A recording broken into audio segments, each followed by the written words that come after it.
Hello friends, welcome to SSC coaching centre. दोस्तों, आज के वीडियो में हम देखेंगे रीजनिंग के प्रश्न और ये सभी प्रश्न आपके जीडी के एग्जाम के लिए महत्वपूर्ण होने वाले हैं। तो पूरा वीडियो देखेंगे। चलिए स्टार्ट करते हैं। पहला प्रश्न है, यदि वर्षा को जल, जल को वायु, वायु को बादल, बादल को आकाश, आकाश को समुद्र और समुद्र को सड़क कहते हैं तो जहाज कहां चलती है? भाई सोचिए, समझिए, जहाज कहां पर चलती है। बहुत बच्चे हैं आसानी से बता देंगे कि भाई जो जहाज है वो कहां चलती है। भाई जहाज कहां चलती है? जहाज समुद्र में चलती है। भाई जहाज कहां चलती है? समुद्र में चलती है कि नहीं चलती? समुद्र आपका आंसर हो जाएगा। लेकिन यहां पर समुद्र को आंसर मत कर देना। क्यों मत कर देना? क्योंकि भाषा को समझिए। उसने कहा है कि समुद्र को सड़क कहते हैं। उसने ये बोला है कि समुद्र को सड़क कहते हैं, तो समुद्र को सड़क के बराबर उसने रख दिया, तो आपका आंसर समुद्र नहीं होगा। समुद्र को सड़क कहा जा रहा है तो सड़क आपका आंसर हो जाएगा सी ऑप्शन। बात क्लियर हो गई? इसी तरीके से प्रश्न घुमा घुमा के जो देगा एग्जामिनर, उन्हें आपको करना है ढूंढ ढूंढ के। सोचना है बस, जहाज समुद्र पे चलती है लेकिन समुद्र को सड़क कहा गया है, तो इसका मतलब सड़क आपका आंसर हो जाएगा। बात क्लियर हो गई? अब देखेंगे अगला प्रश्न।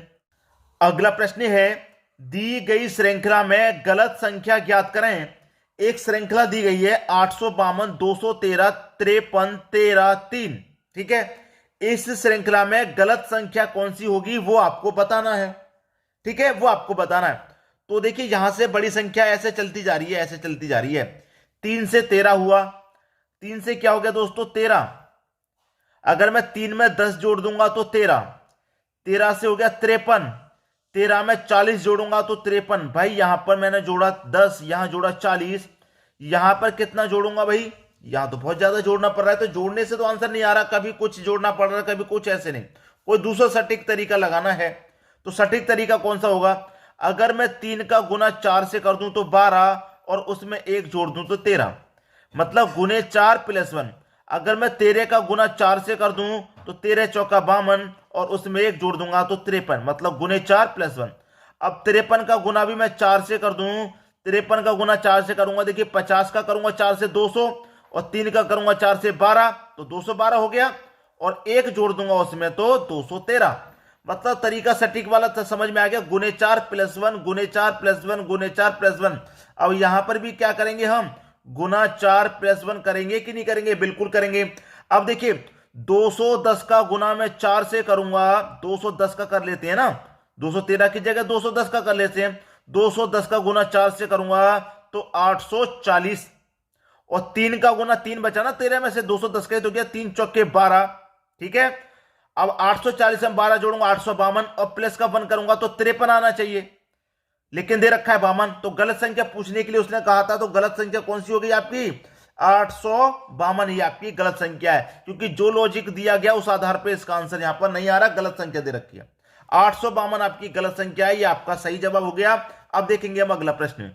अगला प्रश्न है, भाई आपके पास यहां जो स्क्रीन पर प्रश्न लिखा हुआ है बहुत ही धांसू प्रश्न है, बहुत ही धांसू कहूंगा मैं इस प्रश्न को। ठीक है, खुद से एक बार वीडियो को यहीं पर रोकिए और खुद से लॉजिक लगाइए, क्या आपका आंसर आएगा यहां पर। ठीक है, क्या आपका आंसर आएगा? बहुत सारा समय लेने के बाद, बहुत सारा समय लेने के बाद मुझे अभी भी लगता है कि 90% बच्चे फेल हो जाएंगे, नहीं कर पाएंगे इस प्रश्न को। 90% बच्चे इस प्रश्न को करने में फेल हैं, मुझे इतना मालूम है। और किन बच्चों ने कर लिया था खुद से, वो कमेंट करके बता देना, सर मैंने कर लिया था। ठीक है, अब देखिए इसका आंसर क्या आएगा। आप जनरली क्या करेंगे, ऐसे करके प्रश्न को सोल्व करेंगे, जैसे 2, 3, 5, 7, 11, 13, 17, 19, 23, 29, 31, इस तरीके से। तो यहां पर क्या हो रहा है दोस्तों, यहां पर आप ध्यान से देखेंगे तो प्राइम नंबर लग रहा है। ठीक है, प्राइम नंबर है। प्राइम नंबर, प्राइम नंबर क्या होता है? अभाज्य संख्या हिंदी में कहते हैं अभाज्य संख्या। अभाज्य संख्या का मतलब होता है वो किसी भी संख्या से डिवाइड नहीं होगी, या तो 1 से डिवाइड होगी या फिर स्वयं जो संख्या उसी से। अब देखिए, सबसे छोटा प्राइम नंबर मेरा 2 होता है। 2 के बाद में 3 आता है और 3 के बाद में 5। ठीक है, इक्वल दे रखा है। 2 के बाद में 3, 3 के बाद में 5, 7 दे रखा है। 7 के बाद में प्राइम नंबर 11 और 11 के बाद में प्राइम नंबर 13। 17 दे रखा है, 17 के बाद प्राइम नंबर 19 आता है, 19 के बाद में प्राइम नंबर 23 आता है, 29 है, 29 के बाद में 31 प्राइम नंबर, और 31 के बाद में प्राइम नंबर कौन सा? 37। 31 के बाद में 37 आपका प्राइम नंबर आता है। तो सी ऑप्शन क्या हो गया प्रश्न का सही जवाब। बात समझ में आ गई है? अब देखेंगे अगला प्रश्न। अगला प्रश्न है भाई, यहां पर आपके पास जो प्रश्न है ऐसे चलेंगे, बड़ी संख्या 141 साफ साफ नजर आ रही है, ऐसे 220, लेकिन भाई इतनी छोटी छोटी संख्याओं से इतनी बड़ी संख्या पे कैसे पहुंचेंगे? स्क्वायर करके, क्यूब करके, गुना करने पड़ेगा, तभी तो पहुंच पाएंगे इतनी बड़ी संख्या के पास। अब 5 का स्क्वायर या फिर क्यूब कीजिए, 4 का स्क्वायर या क्यूब कीजिए, तभी तो पहुंच पाएंगे। अगर देखिए मैं 5 का स्क्वायर कर दूं 25 होता है, 4 का मैं क्यूब कर दूंगा, 4 का अगर मैं क्यूब कर दूंगा तो 64 होता है, तो 25 64 141 के पास हम नहीं पहुंचे। मैं क्या करूं, 5 का क्यूब कर दूं, 5 का क्यूब कर दूं तो 5 का क्यूब कितना होता है? 125 होता है। अब मैं क्या करूं, 4 का स्क्वायर कर दूं तो 4 का स्क्वायर 16 होता है। अब दोनों को जोड़ दूं तो 125 में 16 जोड़ूंगा 141 होता है कि नहीं होता? तो पहली संख्या का क्यूब किया, दूसरी संख्या का मैंने स्क्वायर कर दिया। पहली संख्या का क्यूब करूंगा, 6 का क्यूब होता है 216, और 2 का क्या करूंगा स्क्वायर, दूसरी संख्या का स्क्वायर किया तो यहां भी दूसरी संख्या का स्क्वायर, 2 का स्क्वायर 4, जोड़ दूं दोनों को, 216 में 4 जोड़ेंगे, ये कितना हो जाएगा? 220 हो जाएगा, और 220 आपको यहां दिया गया है। समझ में आ गई बात? अब यहां पर वही कीजिए, पहली संख्या का क्यूब और दूसरी संख्या का स्क्वायर। तो 7 का क्यूब करेंगे कितना होता है भाई? 343 होता है, और 3 का स्क्वायर करेंगे कितना होता है? 9 होता है, और दोनों को जोड़ेंगे तो कितना होता है? 343 में 9 जोड़ेंगे, ये हो जाएगा आपका 352। ये आपका सही जवाब 352 किस ऑप्शन में है? सी ऑप्शन में। उम्मीद करूंगा आसानी से प्रश्न सभी को समझ में आ गया, किसी को भी प्रश्न में कोई परेशानी नहीं होगी। अब देखेंगे हम अगला प्रश्न। अगला प्रश्न है भाई, यहां पर प्रश्न आपका इस बार बहुत ही लाजवाब है, क्योंकि ऐसा नहीं है कि संख्या कहीं पर बड़ी दे दी, ऐसे चलो कोई बड़ी संख्या नहीं, नीचे की तरफ तो कोई बड़ी संख्या नहीं, सिमिलर संख्या, एवरेज संख्या सभी जगह दिया गया है। तो इस तरीके का जब प्रश्न आता है तो हमारा टारगेट क्या रहता है कि सबसे पहले जोड़ के देख लो, कॉलम का या फिर रो का जो सम है वो इक्वल आ जाए। जैसे कि मैंने जोड़ा 2 और 7, भाई 2 और 7 को आपस में जोड़ा तो 9, 9 और 4 13, अब 13 में 5 जोड़ूंगा तो 18। तो इस वाली कॉलम का हमारा एडिशन कितना हो गया? 18। इस वाली को भी मैं जोड़ूं, 8 और 3 13, 13 में जोड़ा 1 14, 14 में मैं 6 जोड़ूंगा, 14 में 6 जोड़ूंगा, भाई 14 क्यों? 8 और 3 11, 11 में 1 जोड़ा 12, एडिशन में गलती हो गई, 8 और 3 11 होता है, 11 में 1 जोड़ूंगा 12 होता है, 12 में 6 जोड़ूंगा 18 होता है। तो इस वाले कॉलम का एडिशन भी 18, इसका भी 18, तो इसका भी कितना आएगा? सेम 18 आएगा। तो 18 कैसे बनेगा? जोड़िए, 2 और 3 5, 5 में 6 जोड़ूंगा 11। अब 11 में कितना जोड़ूं कि 18 बन जाए? कितना जोड़ूं 11 में? आप बोलेंगे सर 7 जोड़ दीजिए, 11 में 7 जोड़ेंगे 18। तो 7 आपका आंसर आ गया कि नहीं आ गया? सी ऑप्शन में आपका सही जवाब दे रखा है। बात समझ में आ गई? किसी को भी प्रश्न में यहां कोई भी समस्या नहीं होनी चाहिए। अब देखेंगे हम अगला प्रश्न। अगला प्रश्न है, यहां पर भी आप प्रश्न को देखेंगे तो ऐसा नहीं है कि बड़ी बड़ी संख्या आपको किधर साइड में भी दे दी जाए, एवरेज संख्या दी गई है सभी जगह पे। आपको इसका आंसर निकाल के लाना है, क्या आएगा? ठीक है, आपको इस प्रश्न का आंसर निकाल के लाना है, क्या आएगा?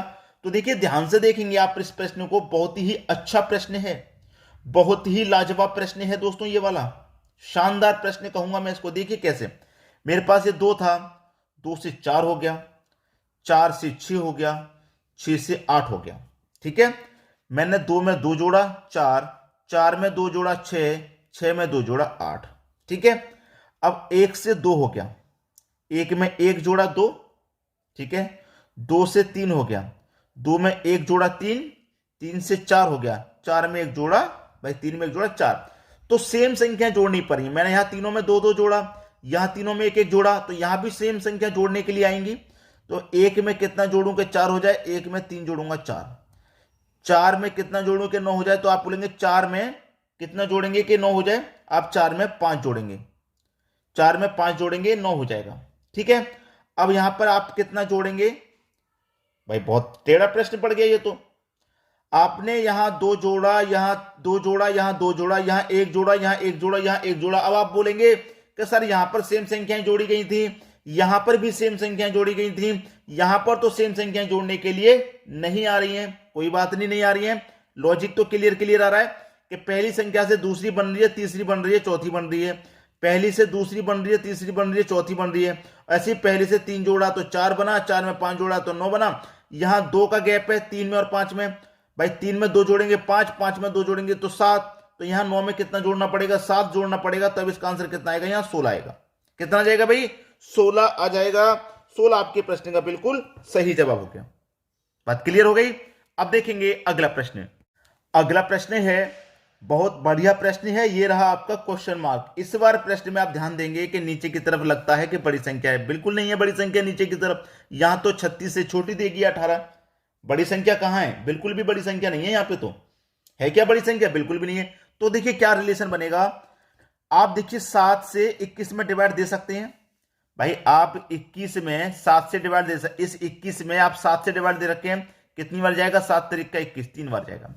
ऐसे ही इस 9 से आप 27 में डिवाइड दे रखे हैं। 27 में अभी आप 9 से डिवाइड दे रखे हैं, 9 तरीक का 27, 3 बार जाएगा। बात समझ में आई? भाई 7 से दिया 21 में, 9 से दिया 27 में। ऐसे ही 4 से देंगे 36 में, एक संख्या छोड़ के चल रहा है ना, तो 4 से देंगे 36 में। 36 में डिवाइड दूंगा 4 से, कितनी बार जाएगा? 9 बार जाएगा। ठीक है। ऐसे ही 2 से डिवाइड दूंगा मैं 18 में। 18 में दूंगा 2 से डिवाइड, कितनी बार जाएगा? 9 बार जाएगा। तो कुछ समझ में आया? यहां 3 बार गया था, यहां 9 बार गया, तो यहां पर भी जाएगा, वो सेम जाएगा ना भाई, सेम संख्या 3 9। ऐसे ही मैं 9 से डिवाइड दूंगा 54 में। 54 में दूंगा 9 से डिवाइड, कितनी बार जाएगा? 9 6 54, 6 बार जाएगा। तो यहां पर भी डिवाइड कितनी बार जाना चाहिए? 6 बार जाना चाहिए। तो मैं कौन सी संख्या यहां पर रखूं जिसमें 4 से डिवाइड दूं? कौन सी संख्या यहां पर रखूं जिसमें 4 से डिवाइड देने पर 6 आना चाहिए? तो 4 6 24। भाई 24 में 4 से डिवाइड दूंगा तो 6 बार जाएगा, तो यहां भी 6, यहां भी 6। तो 24 आपके प्रश्न का सही जवाब हो जाएगा, सी ऑप्शन। बात क्लियर होगी? समझ में आ गया? अब देखेंगे हम अगला प्रश्न। अगला प्रश्न है, बहुत ही लाजवाब प्रश्न है दोस्तों। 11 6 8 17 12 क्वेश्चन मार्क ये दे दे, ऊपर ही दे दिया क्वेश्चन मार्क इस बार। 25 34 19। अब ये जो प्रश्न है ये तो मैं कराऊंगा नहीं, क्योंकि मैंने डिसाइड किया है कि ये प्रश्न आपके लिए होमवर्क है। एक प्रश्न तो आपको होमवर्क के लिए मिलना ही चाहिए, मिलना चाहिए कि नहीं? अब बहुत सारे बच्चों के लिए मैं कह देता हूं कि जो बच्चे कंफ्यूज रहेंगे कि भाई क्या आंसर आएगा, मैं सबसे पहले उनको बता दूं कि आंसर है डी ऑप्शन 16 इस प्रश्न का। इस प्रश्न का जो आंसर आएगा वो 16 आएगा। अब आपको लॉजिक लगाना भाई 16 किस तरीके से आ रहा है। अगर 16 लाने तक पहुंच गए तो सही कैलकुलेशन पर जा रहे हैं, वरना गलत जा रहा है। ठीक है, क्योंकि बहुत सारे ऑप्शन है, किसी ऑप्शन से हो सकता है 9 आ जाए, 13 आ जाए, 15, लेकिन 16 सही है। आप गलत दिशा में जाएंगे अगर 13 आंसर आ गया, आप मुझे कमेंट करेंगे सर 13 आया है, बिल्कुल नहीं। जो सही है वहां पर जाइए, 16 आना चाहिए। बात समझ में आ गई? वीडियो देखने के लिए आपका बहुत बहुत धन्यवाद।